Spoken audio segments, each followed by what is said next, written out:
In part 10 of the 12-part 2013 Miami Hurricanes opponent series, we'll talk about the 2013 Duke Blue Devils, our opponent in Durham, North Carolina on November 16th. Here's what you need to know about the Blue Devils. They are coached by David Cutcliffe, who while 21-40 in his 5 years in Durham, he improved the Blue Devils' win total each of his first 2 seasons there, putting the foundation in place to be going bowling in 2010. However, that didn't happen. Even worse, in 2011, they just won 3. Now think about this.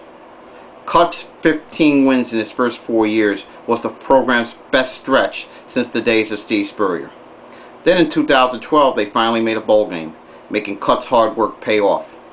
He and the staff have the belief into creating a winning program from the bottom up. Think Bill Snyder back in the 90s when he built Kansas State into a power after years of futility.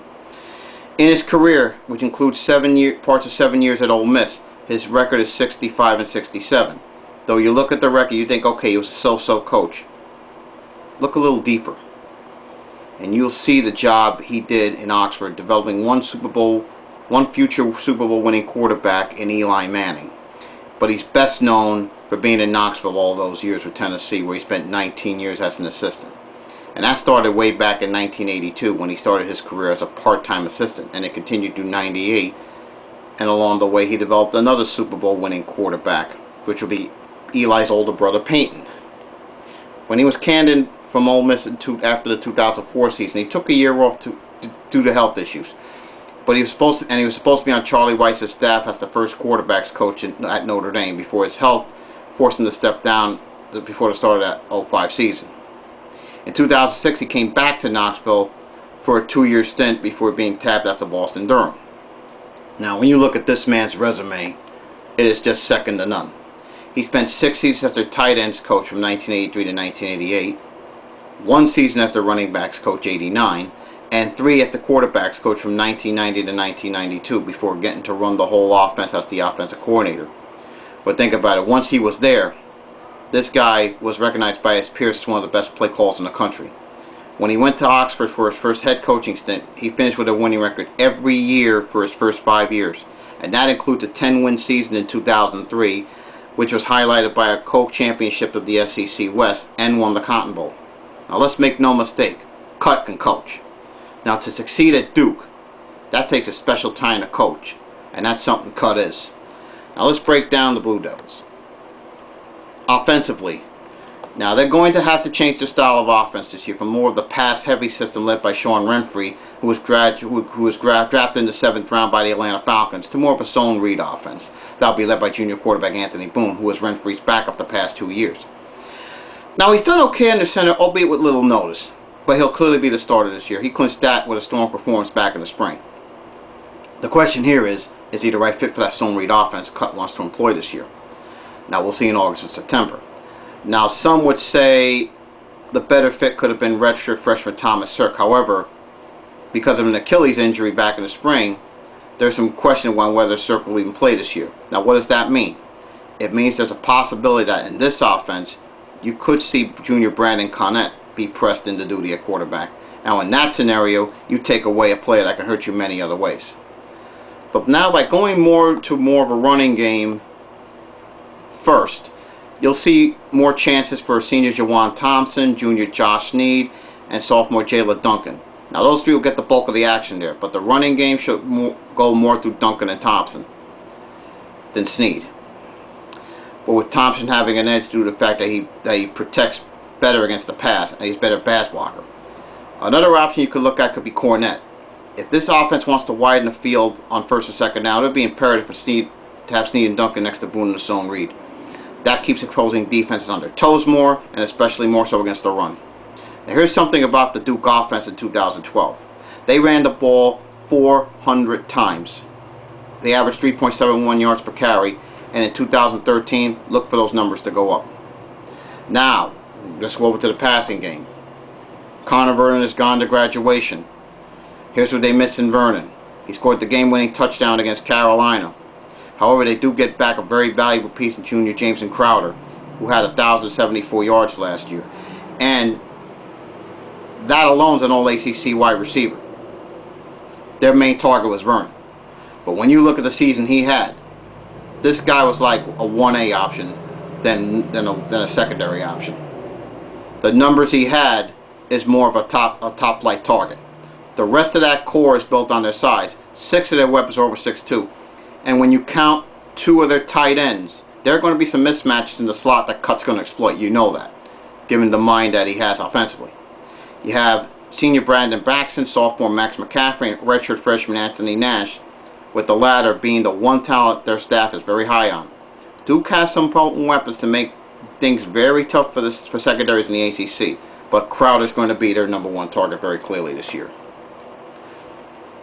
However, when you look at their offensive line, it's pretty good. It's pretty good. However, the center position is the question mark here. But with a strong spring out of redshirt sophomore Masakura and Brian Moore being gone to graduation, even if Skura gets off to a slow start, they'll still be able to have steady starters at both guard spots. That's senior Dave Harding on the left side and junior Laken Tomlinson on the right. But the strength of this line is the pass protection, and that's specifically because of consistently strong play by junior left tackle Tacoby Cofield and senior right tackle Perry Simmons. Both of those are all ACC contending players right there. Now on the strong side, they're going to have to integrate alternating underclassmen like redshirt freshman Casey Blazer into the mix of certain situations. The pass protection is no question. It's very good and very strong. The question is, can they block very well against the run? We're going to find out early in the year. Now let's move over to the defense. This is where they took the big hit to graduation, was the back 7. So they're going to have to bring in a new group there. Now for Jim Knowles, the defensive coordinator, this is going to be a high priority this year. And they need to have a full and healthy season from senior Kenny Inelkwe, who had 44 tackles and 5 sacks. And he seems fully recovered from a second knee injury of his college career. The first injury cut down his 2011 season. The question here is, what can Inuke do for their line up front? Because when he's healthy, that's an all-ACC defensive end right there, who can have an effective pass rush and have double-digit sack seasons. And a guy like that, when healthy, commands double and triple teams. And that opens lanes for his fellow linemen into the opposing backfield. So, as Inuke goes, so goes their defense in 2013, whether or not they make a repeat bowl appearance. Now the bulk of their pass rush is going to come from the defensive ends. That's Inuke and senior Justin Fox, who had 46 tackles and 4.5 sacks last year.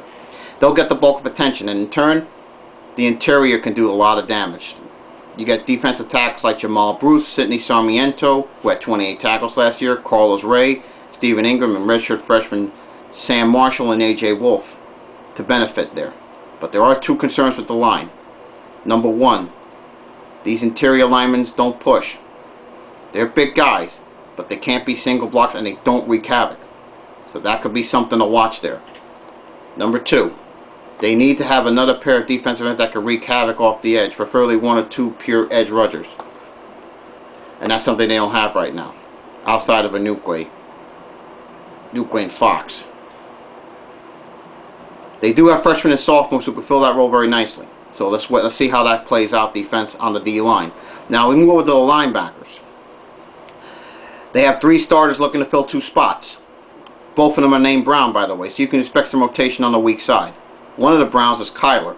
No, by the way, they're not related. He'll be the full-time middle linebacker, as he got 2 starts in 2012 at that position. Now on the outside, another Brown, a healthy Kelby, who might be able to give a push to junior C.J. France, who had 60 tackles last year, for a starting spot, or maybe win it outright. Now if healthy, Kelby Brown could give this unit a much needed boost as they shift from a 4-2-5 to a 4-3. Now we go over to the secondary. This area took the biggest hit to graduation, and they lose 3 starters off the 2012 unit. And they are Lee Butler, safeties Walt Canty and Jordan Bias. Although they do get senior Ross Cockrell back, who will be an all-ACC contender. Even though the numbers may not say so, they're going to stay away from his side. And by doing so, senior Garrett Patterson, sophomore Jarrett Boyd, and James Cockey, as well as redshirt freshman Devon Edwards and true freshman Everett Edwards, who are going to be the many contenders angling for that starting spot on the outside. And they all need to step up and produce when called upon. Now doing that, it'll make the quarterback think twice throwing to that side. Their staff believes Edwards has the best potential, and he enrolled early. Now you have Patterson moving over from wide receiver to cornerback, converted wide receiver I'm talking about in Patterson. Now Boyd, when healthy, can contribute and have good numbers. Now let's get back to Edwards for a moment. He spent last year adjusting to the system, so let's hold off on anointing him the starter on the outside. Now in the safety position, they need someone to step up and produce. The one they are high on is sophomore Dwayne Norman, who had 60 tackles last year. He started 5 games as a freshman. Now, while he was solid play-wise and had some toughness to need to play at the position, when it came to coverage, there wasn't much there. You have to remember, Norman is playing the rover, so his main focus was trying to stop the run. Now, at safety, they'll go with either senior Anthony Young-Wiseman or redshirt freshman Corbin McCarthy to fill Bias's old role. Though both players will be recovering from injuries they suffered over the spring, so the options were limited there. The biggest role of safety is going to be Canty's former Bandit position, and that's going to go to former Ohio State transfer Jeremy Cash. Now, as a sophomore, he made their staff take notice with a strong spring play over the last 2 years. In 2013, he's going to be asked to step up and produce some big numbers on that back end. Now, it's special teams. They have one of the best kicking games in the country. They have 2 potential All-Americans back, and sophomores Ross Martin at kicker and Will Munday at punter. As good as their kicking game is, the problem here is kick coverage. That unit went backwards last year.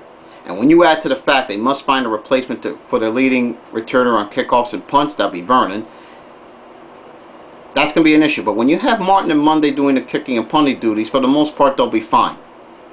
Now, in closing, Duke has the chance to get even better, and Cut has them in the right direction. They have 14 starters back, 7 each on 0 in defense. This team is going to win at least 6 again this year. Now, whether they win 8 or 9 games depends on 3 games early in September, all at home. Georgia Tech September 14th, Pitt September 21st, and Troy on September 28th. If they win those 3, and the Navy game's at home after the bye week on October 12th, this could be a 6-0 team going into 2 very tough games in the state of Virginia, back-to-back. Virginia October 12th and Virginia Tech on the 19th. Now, when I look at the schedule realistically, I see an 8-4 season for Duke in 2013. Now, in part 11 of the series, I will preview a team that has beaten us the last 3 years, and that's the Virginia Cavaliers.